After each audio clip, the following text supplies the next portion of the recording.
Oh, happy birthday. Oh, thank you very much. Thank you very much for the happy birthday wishes. Cheers, y'all. I appreciate that. Thank you. All right. Cheers, y'all. Early is this an yo GameStop? Was this an early birthday gift from y'all? You know, the early birthday gift of early earnings announcements and an offering? I guess cheers. I guess you wrap it up in a gift or some shit. Oh, thank you, chat. All right. Yeah, I can't. Oh, that's very. Thank you. Thank y'all so much. Yeah, that's very nice of you. What's up, everybody? This is the Echo Chamber. Happy birthday, Roaring Kitty.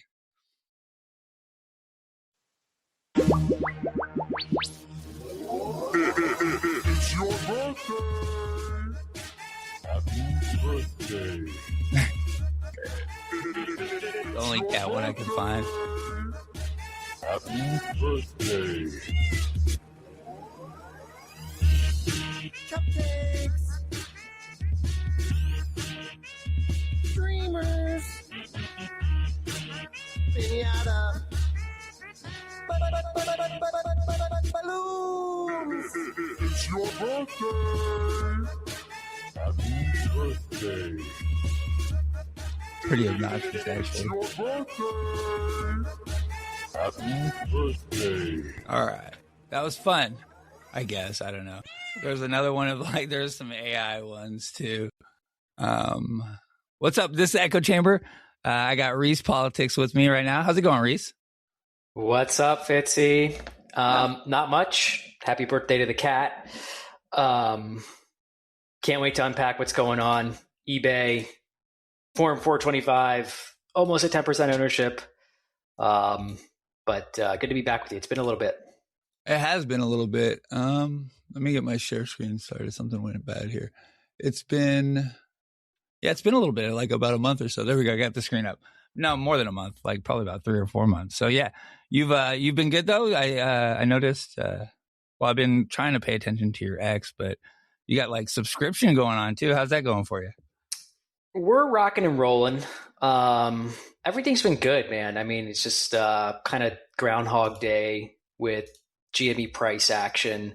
It's funny though, like the only thing that's different now is that the company's in a like 5 to 10x better value proposition than it was this time last year, and when the cat was back in May and April of 2024. So yeah, I mean everything's good. Just the stock price kind of stuck in the mud, which, as you know, it's not really breaking news. No, no, it's been rough. Even the news that we got last week didn't do much. Gave us like a little 13% move, but we sold off pretty much the rest of the way. So it is noon on Monday, so we are live. This is going to be part of the podcast episode. I think it's episode 82. We did a Q1 earnings recap last night. I went over that with Bartuk. It was pretty awesome. What do you think about the earnings, man? How are you feeling? I mean, it was a great surprise, and I thought the top line numbers looked excellent. Obviously, I'm excited to see the 10Q. I think we're going to get that. I think there's like 10 or 11 days between when they do a surprise drop in that. So excited to comb through that too, see if there's anything we kind of glossed over or missed from what GME put on the investor relations site. But I thought it was really good. The collectibles growth is highly intriguing in that the revenue, I think, was, I'll be honest, I think earnings per share and being profitable is no longer a surprise because it's been 7 quarters in a row.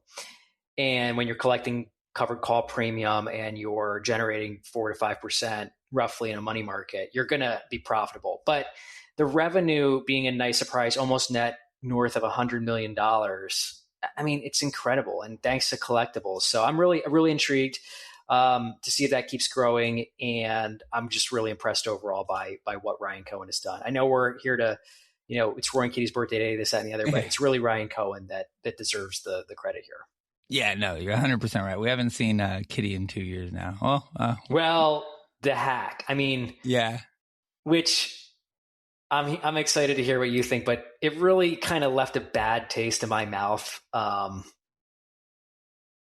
It's just, and I'm not saying it was his fault. I have no idea. I'm just saying it's like it it was very odd. That whole thing was just slightly strange, with the after hours activity too. So, kind of a weird twist in the latest timeline. Yeah, it sure was. I'm sorry. I'm looking at this stream here. I feel like, oh, okay. I'm behind on my end, but I'm not sharing the screen.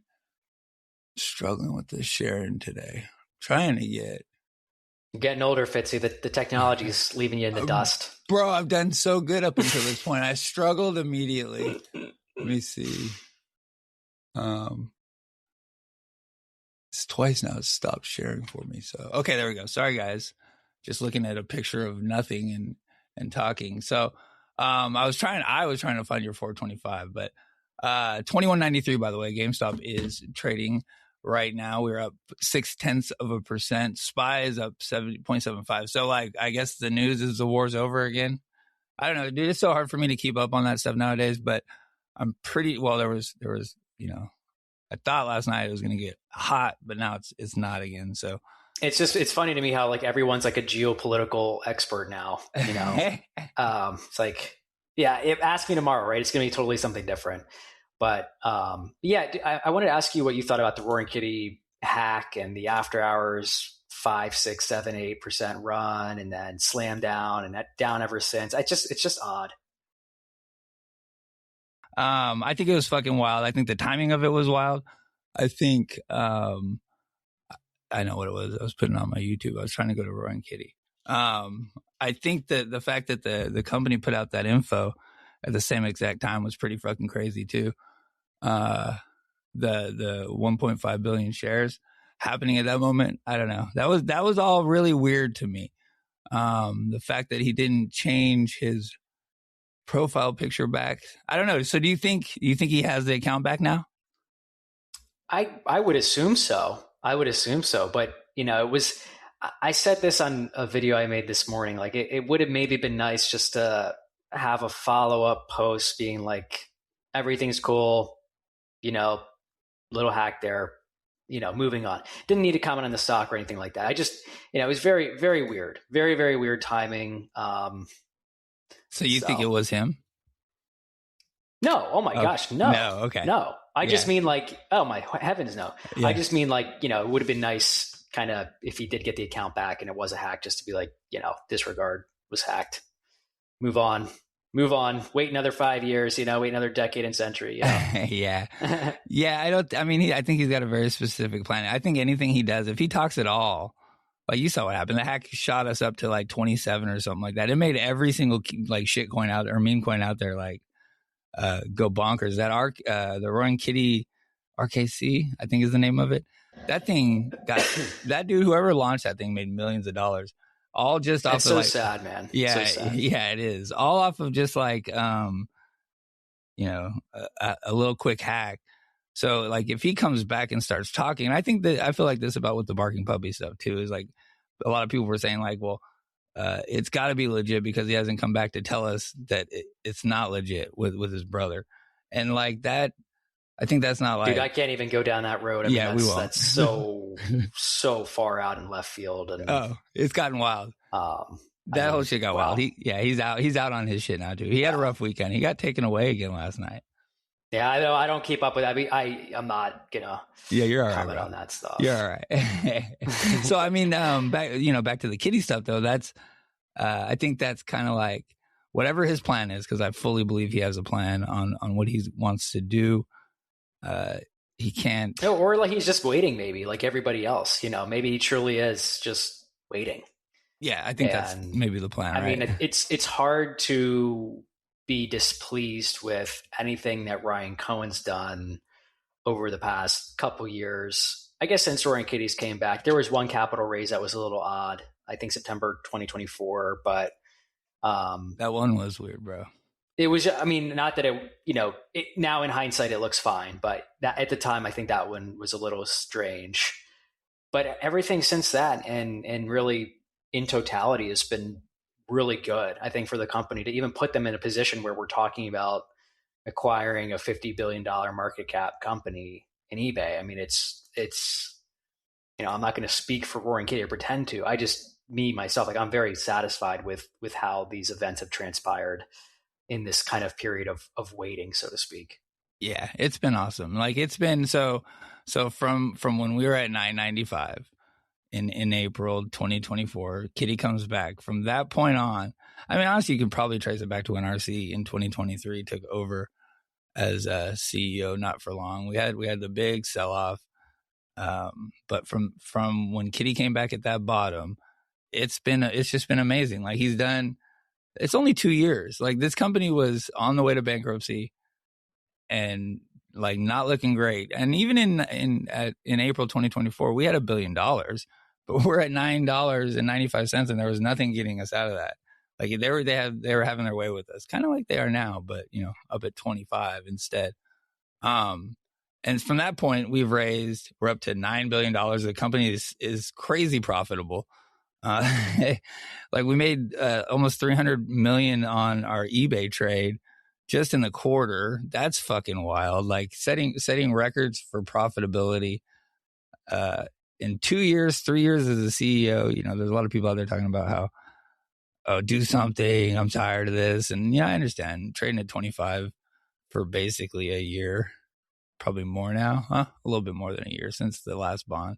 I get it. I mean, I get that, because it's been like, how short-lived is time over 25 with this ticker? It's never, like, bro. I mean, we were talking maybe 5-10 trading days, like, and then that's it. And then it doesn't come again for like 3 months. And so that I mean, I get why people get frustrated, but oh yeah, it's hard. But to me, like that same crowd then is not really maybe here for the turnaround necessarily. And they're maybe looking for, I'm just guessing, maybe something more along the lines of May of 2024 or January of 2021, which is fine. But I think like when you're looking at fundamentals, like this company is extremely, extremely attractive now compared to 2021, when it truly was like at risk of going out of business. If they would have had bad actors running that thing, they could have easily driven that ship into the ocean. So, yeah. Those they probably are playing calls like the ones that are frustrated, because you can't really play for a squeeze anymore. If you're playing GameStop for a squeeze at this point, like where have you been the last 5-6 years? I mean, we get our quarterly runs, but you're basically playing for Kitty to come back, and he's not. At some point you got to move on from that. So I still want him to come back, don't get me wrong, but like on my list of catalysts, like Kitty's in the complete and absolute hopium, right? Like we got. I mean, Michael Burry will probably be back again. Guy can't seem to get enough here of buying and exiting early, so he's probably going to come back again for a third time before the cap. But yeah, that's definitely an intrigue of mine, or at least maybe finding out a little bit more of the story or his timeline, if that emoji timeline's even still accurate. I know people still like on Super Stonk reference it and stuff, but it's really just RC's show at this point. And the thing I'm most intrigued by now that, and I don't want to say the company's on autopilot, because it takes incredible effort and work to get the business to where they got it. And not just Ryan Cohen too, like obviously other leadership at GameStop has been working tremendously hard, but the authorized share buyback is kind of like this wrench in the gears. I wasn't really expecting that. Like maybe if the stock was trading at like $10, I would have thought, okay, yeah, sure, go for it. But this is another wild card, I think, at GameStop, can really keep in their cap, like a feather in their cap, is just kind of use it at any moment. And that to me is like another just great tool to feel good as a shareholder. That was awesome. That was completely unexpected. I feel like that was the headline news. I mean, the amazing earnings was the headline news, but the buyback, I not only was like not expecting it, I was like talking it down, because there's a lot. It's a big conversation topic. Like that was something Burry was big on back in like 2019. It's something Burry's talked about with other companies a lot. And then there's been a lot of conversation about buybacks in the GameStop community. A lot of it. And every single time I was like, he's not going to do that. We're adding shares. We're selling shares right now. We're not taking them off. But like, I think how, like we were talking about a little bit last night. So the average sale from 2024, even that weird 20 million one, was about like 24.75. So anything, and you know, honestly, if it'll propel us over 32, anything under that will be beneficial, because then we'll start making our money at $32. But under 24.75, I think it's very much considered a win just from those raises. If we can buy shares back cheaper than that, I think. So, well, and you mentioned earlier, like the $9-ish price range that GameStop was bottoming in before Roaring Kitty came back publicly. Like, it's funny because now, and I would never be like, oh, this is the bottom. This is the bottom. You know, tomorrow it could be $15. I mean, who knows? But like, it really is interesting how we keep coming back to the high 20s, low 21s, 22-ish. And I don't know if the company even factors that in their mind at all, but is this kind of the $9 of 2024? And if it is, then the company's in tremendous shape, you know, compared to back then even. And that's not that long ago. If you're just looking at an equity, like it's not a very long time frame. So like that's ultimately really good news and super intriguing too, to see if they do press that button. Yeah, it's like $19.95 now, right? Like, what did we get down to? The low of, sorry, I put up the option chain right now. Call selling again today, by the way. I think it's like it's only 200,000. Not too bad. Not too bad on the call selling, but yeah, but the IV is just like, I mean, they siphon it out so quick, bro. It's down again. It's really a shame, and it's, you know, it's not that like, oh, you know, calls this and that, but it's more like, it's not even emblematic of what the company's doing. It's so decoupled. It's like, I get the frustration. Oh, the call selling drives me nuts, especially because it's like, it's their move now. Like, we don't really, I mean, we see some shares being borrowed. But like, if it goes to our lend pool, that's like last ditch effort. But, you know, even since we had the warrants in October, once we got those issued, that was the same shit that we dealt with all the way to January. It was just call selling the whole way. It's definitely how they manipulate us. That and whatever the fuck's going on with XRT, and then, you know, Burry fudding us at the top in May. That was hilarious. Yeah. I mean, that guy, like, he is completely tarnished what was left of his reputation. I now, granted, he's been yelling the sky's falling for, you know, the past 15 years, and it hasn't fallen. So he looks like a total buffoon here in this saga. Yeah, that was fucking annoying. It almost felt like manipulation to me. Like, what's he? Well, yeah, that's definitely. Yeah, I mean, I don't want to like say for sure, but I mean, you have to question it, right? Like the timing of all that, really odd. Yeah, really fucking frustrating too, because like that was probably the most hype we've had in a year, maybe. I mean, and his initial write up of like what happened in 2021. By the way, when he was sitting on the sideline watching, because he had sold early again then, but it was total fan fiction. He was like, right. You know, people bought calls. It's like, no kidding, dude. Like, you're charging $395 a year for that. Yeah, that's Is that how much it is now? It was fucking, something like that. Yeah, he made a bunch of money, and he's like, I don't know. He's like all over the place. We talked about it a couple weeks ago, but he's like, you know, first off, shitting on the short thesis.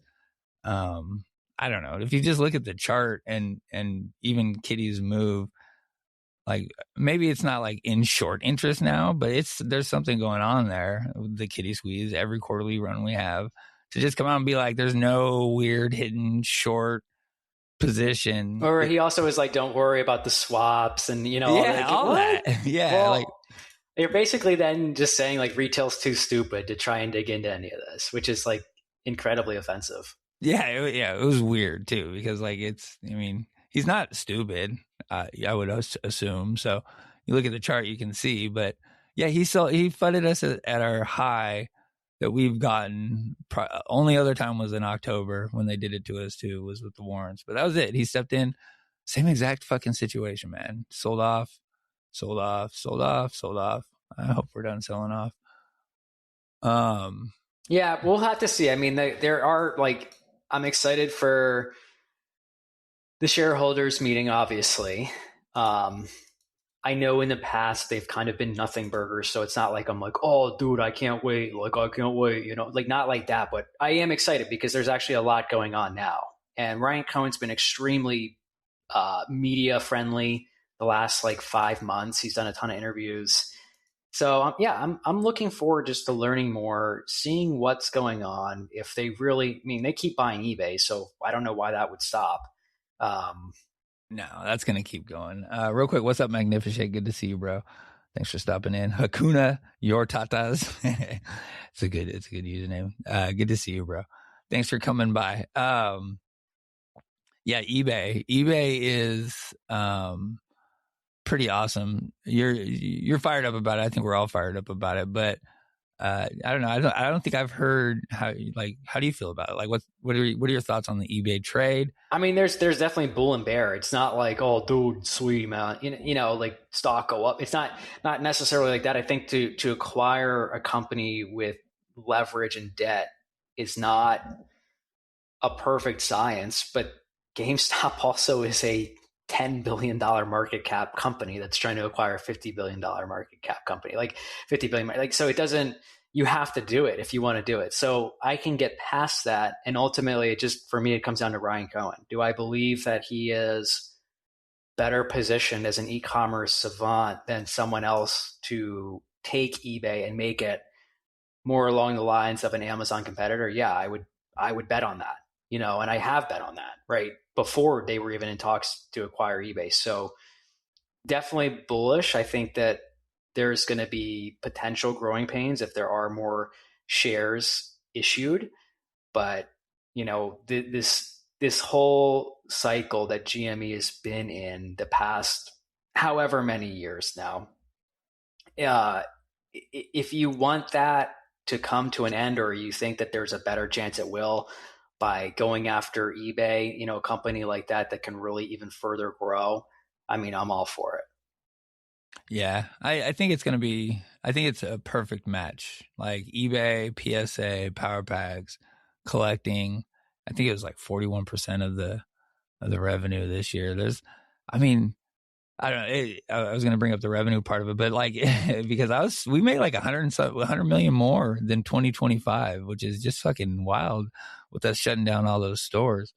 Yeah, the synergy exists obviously with collectibles, but I think that even the kind of tin foilers over the last however many years too, like they've all been kind of saying, like with the Teddy thing or whatever it was, I never got too far into it, but like that Ryan Cohen basically wanted to build an Amazon competitor. And that's what his initial idea was with the bath towel ticker, right? Like that's what they were speculating. It's so funny because that's basically potentially what's happening right now with him going after eBay. And eBay could be an Amazon competitor. Like I made a point this morning on my show that like you buy your paper towels, if you get them on Amazon, like who's to say that eBay couldn't expand into like those, subscription payment services too, and like products like that. Like it could truly be that.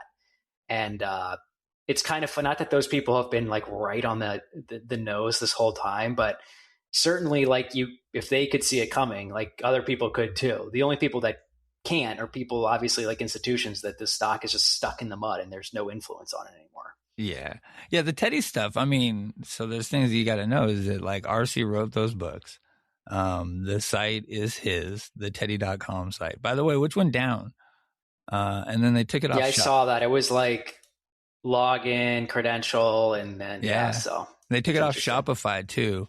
It got co-opted. It became a centerpiece of the butterfly tin. Their whole theory and how they can reemerge.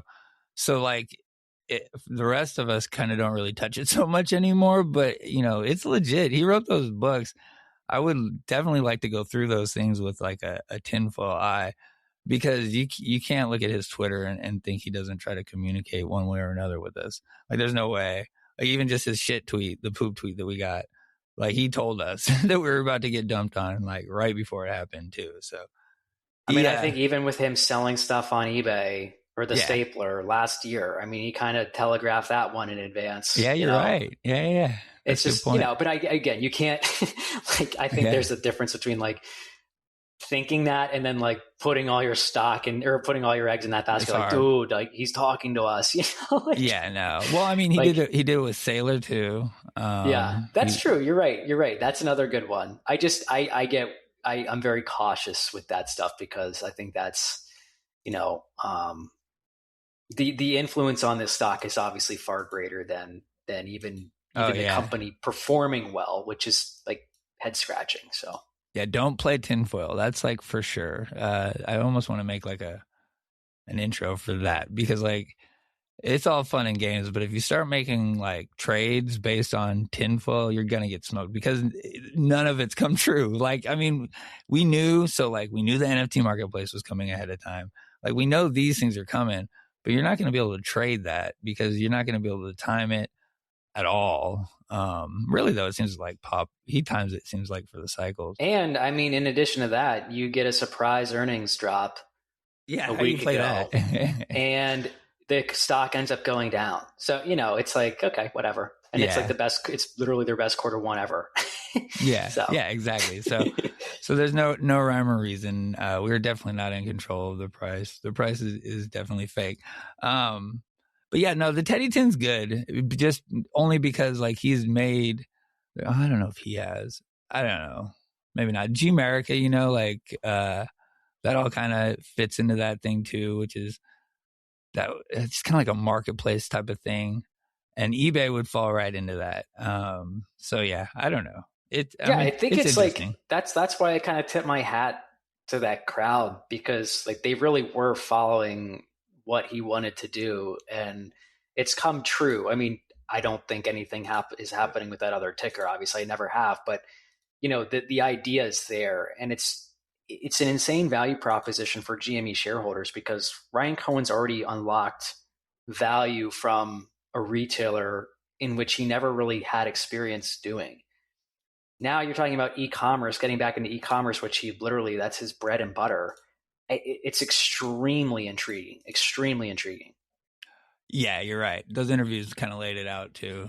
He's done really well with GameStop, and that's not his forte. So, by the way, GME high of day. Let's fucking go. I see. It's getting close to this little trend line. Yeah. At least I've got the 15-minute on. It looks like it could go. It just needs volume, man. Volume. Yeah. My trend line, I just move around. It's my little fucking top and bottom trends. I'm always looking for the falling wedge, like that's my shit right there. But so I'll force one of those in. But yeah, high day 2205. Fuck 21. I see you magnificent. But like you really can't fuck 21 until you're like at 2275.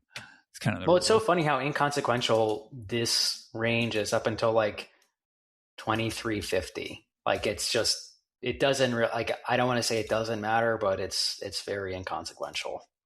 Yeah. And that's another 8%, 7% up from where we are now. And I get that really is not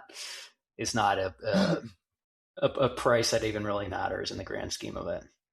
Yeah. So like, there's some news that could come out this week. So I think the 10Q, the 10Q, I think we can get by the 11th at the latest. It'll be 40 days after earning or after the end of the quarter, which was May 2nd. So I think that's the 11th is the latest we can get the 10Q. But I also think that RC cannot buy until that 10Q comes out. We were talking about that a little bit last night too. So, but we do have some stuff that could send us this week. Mainly like that 10Q coming out and then there being like some really nice power pack numbers for 2 weeks. Do you think Ryan Cohen would buy? Yeah, that's the other thing I was going to say is like once the 10Q comes, I do think he would buy. I think right now I think it's perfect. Buy to influence the shareholder vote? I think he wants to do that. I think he wants the price to pump. I think he wants his packages to pass. You know what I mean? Like he wants all that shit. So, and I think he wants $32 so we can make another 1.9 billion. So I think, and maybe he wants all that by July 7th. That's the good stuff right there. Like, stranger things have happened than that for sure. Yeah. So if he goes on a tear, a real one, like, you saw what happened in January, he pumped it then. And we had, let's see, it was a pretty good move January too. Where we at? Yeah, just that was Burry was in on that shit too. All that stuff, man. Like fucking, but we had like a 25% move almost in January. Probably more than that because the low was the first of the year.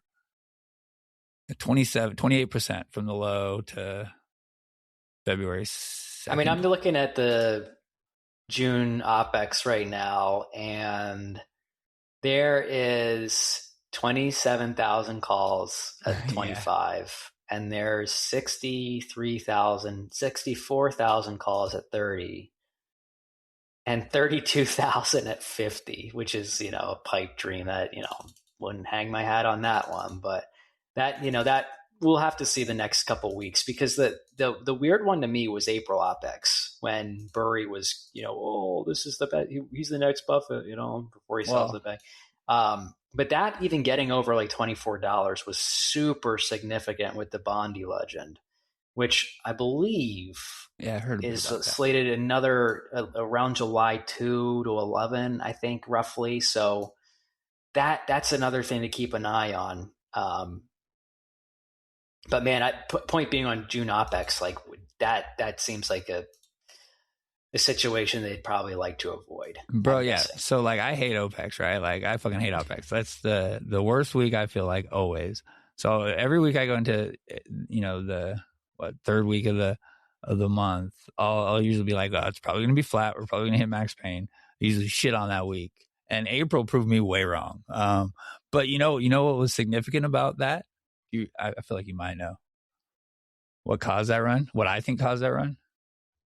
The Bondi legend? No, XRT coming off a reg show, man. Oh, yeah, no, yes, but this is old news. This is XRT not, T3, baby. This is not a new phenomenon. I think the Bondi legend as well is a fascinating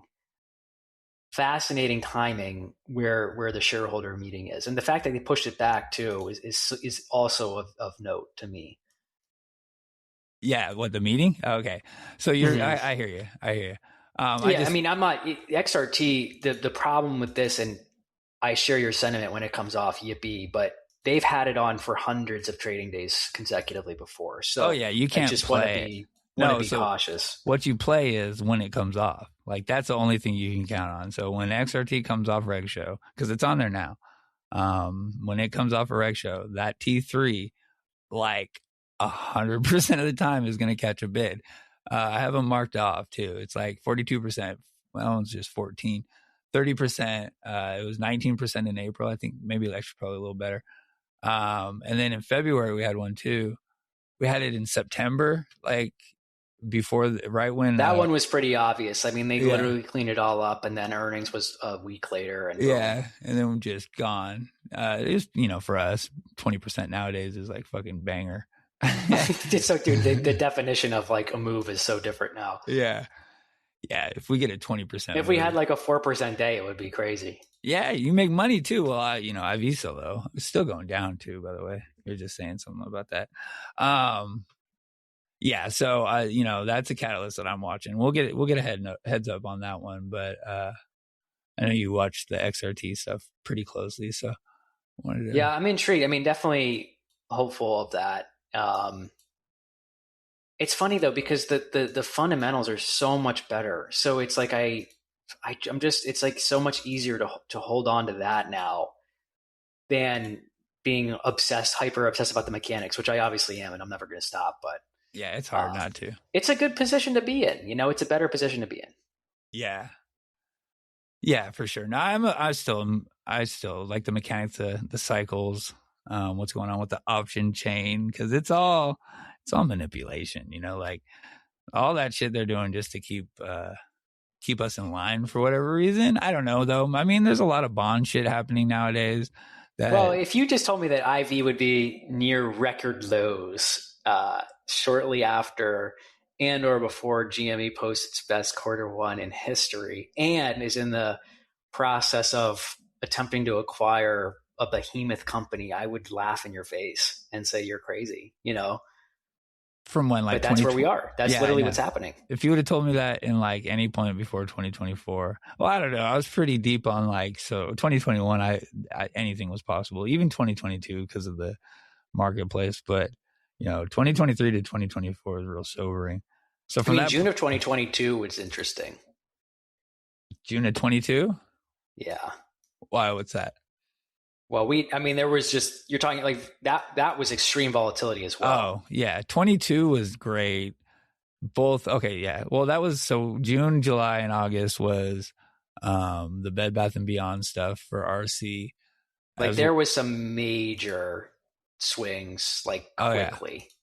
Yeah, that's where my rocket is, because that's what I thought. And like I remember, like May it started to really pop, and then a deep retracement, and then it kind of coiled up, and then just like by the end of summer, it just shot up. I mean, bro, 2022 was great. It was the NFT marketplace. RC pumped that March run, that March Q, 20 or the year end earnings hard, and like he announced the split. Like that was the only time he ever pumped it, and it ran like fucking gangbusters. I'm not the only time. I think he pumped us in January too.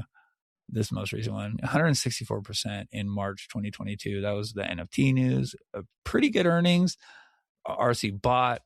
RC announced the splivvy, and then they sold us all the way back down. May and June, like you're saying, yeah, it's another. It's like I'm in on cycles at this point. Like they're just consistent as fuck. You can get rugged if you don't time it right. But this one, okay. If you fast forward to present day, this one to me in June is hilarious because it looks the exact same. If you start about like May 4, right around when XRT goes on reg show, just straight slam down, brief blip, straight slam down. Then you have a surprise earnings. You get that big pop over the moving averages, and you slam right back down. It's the same exact thing as spring of 2025. These same exact patterns, same XRT on reg show. You get the brief earnings blip. Back then they did a bond offering, but I guarantee you, no bond offering, that thing slams down regardless. So it's like, yeah, history right. Rhymes. Does it repeat? Maybe not, but this is eerily similar to that point in last year. Eerily similar. Yeah, just not the that bond offering. It was the Bitcoin announcement rug, still the first company, I think. Well, the Bitcoin announcement rug was hilarious because the stock was already up at like $37 in pre-market. They sold it off before any of that. And then when they announced it, it was a dump, like another massive, massive dump right before that second bond offering. So, just like the timing of these things is really funny. Yeah, that was an OPEX settlement run for that May. I got rugged pretty hard then. I did well, but that was probably our last real good fucking move. Agree. And that was nice because like even when XRT was on reg show, the price from April 1-ish to the end of April, like that was still a 30% run, wick to wick.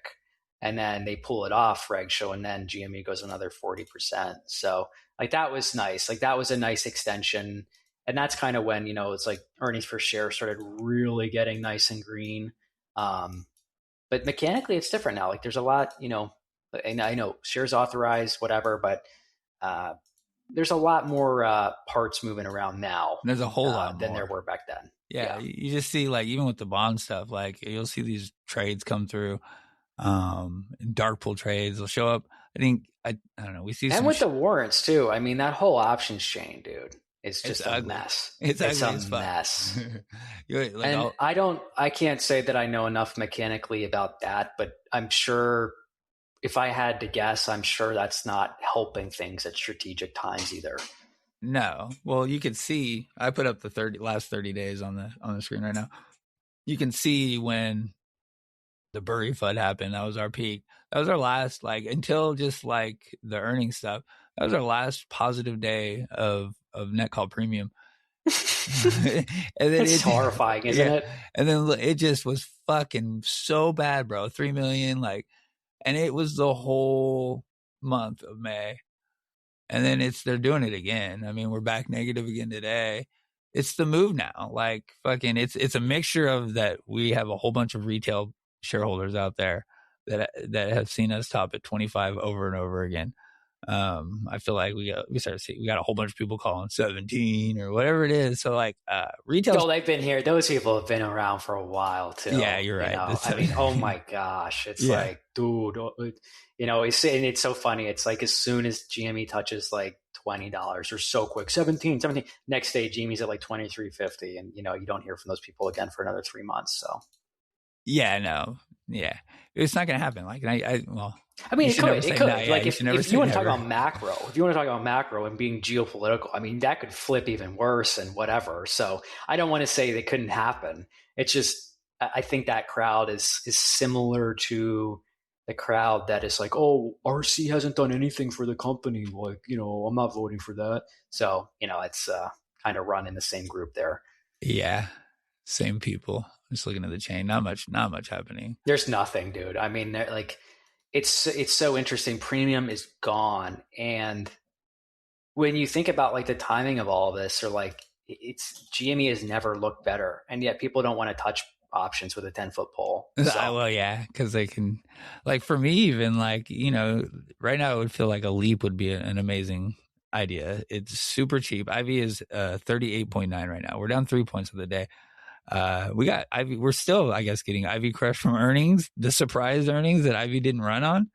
I mean, it could be, but at the same time, then they could issue a ton of stock to do a deal, which like is probably pro positive long term for shareholders, but could just destroy what's left of IV too. So I get it, but it's definitely, now I feel it's more of like a bit of a, I don't want to say a psyop, but like after that report, man, like the fact that IV is still this low is hilarious. I agree. I'm trying to see what's up with those. We had some pretty cool trades. IV is hilarious. It's fucking. Anyways, yeah. What I was trying to say is like you would think a leap would be a good play. We got all this cool shit happening. We have all these potential catalysts, not even named Roaring Kitty, and I still don't. I'm just gonna wait. Like that's where I am. Like so it's interesting. So October 16, 2026. 32 strike calls are selling for 78 cents a contract right now. Oh, wow. That's really? Yeah. And so think about warrants. Think about warrants that are $3.28. I mean, talk about a total mispricing. And granted, okay, you get another 2 weeks there from the warrants, but is 2 weeks worth $3 on GME? Absolutely not. No, that's crazy. Isn't that nuts? I didn't realize it was that different. I knew it was getting pretty far apart, but that just shows how much they've killed this chain. Wow, there's a way. There's got to be a way to like play that. I'm not saying I wouldn't. I wouldn't. It's extreme high risk. I just thought that price discrepancy was really drastic.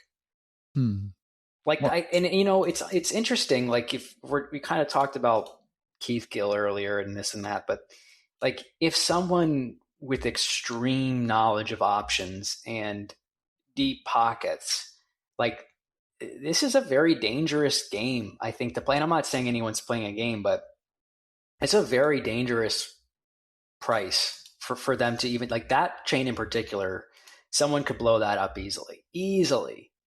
Yes. But there's just not an appetite, I guess, for anyone to do that.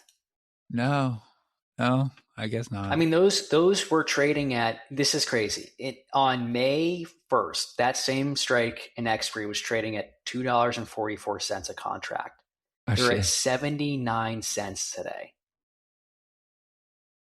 Yeah, they're crushing that shit, is terrifying. It is terrifying.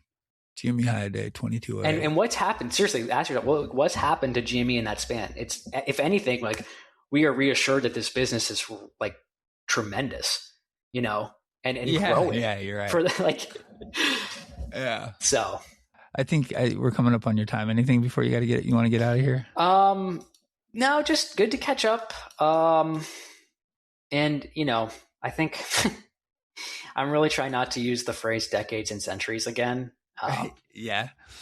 But it, like, in these moments, it feels that way. And then 2 weeks later, when you're above $28, it feels a lot different. So I think I've just Not that I think that's going to happen, but just how quickly things can change, you know? Yeah. Yeah. Thanks for coming on, bro. I appreciate it. It's been a while. We'll have to, Yeah. Good to catch up, Fitzzzy. Yeah. You're a busy dude, but I've been doing these streams on Mondays, so we'll have to have you pop in another time. Oh, definitely. Looking forward to it, man. All right, bro. I appreciate it. I think I'm going to go to 2209, guys. Looking pretty good. Up 1.33%, 1.7 million. Let's call it 1.74 million on the day. Let's fucking go. All right, everyone. I appreciate you coming out. I'm gonna. So the show will be published probably in the next 2 days, probably on Wednesday. I got the next couple of days off. My wife's out of town. I'm gonna be hanging out with the girls here because they're on summer vacation too. So I'm pretty excited about that. But I'm going to get the episode out. I'll put last night's with Bartek, which was really awesome, together with today's and Reese, and we'll have a nice little episode. It'll be out on Spotify. Chart's looking good, y'all. Fucking 2209. Let's fucking go. What's the option chain looking like? Nothing happening. All right. That's good. All right, y'all. Appreciate it. Have a good one. Thank you very much. Let's fucking go GameStop. Bye. You can't stop what's coming.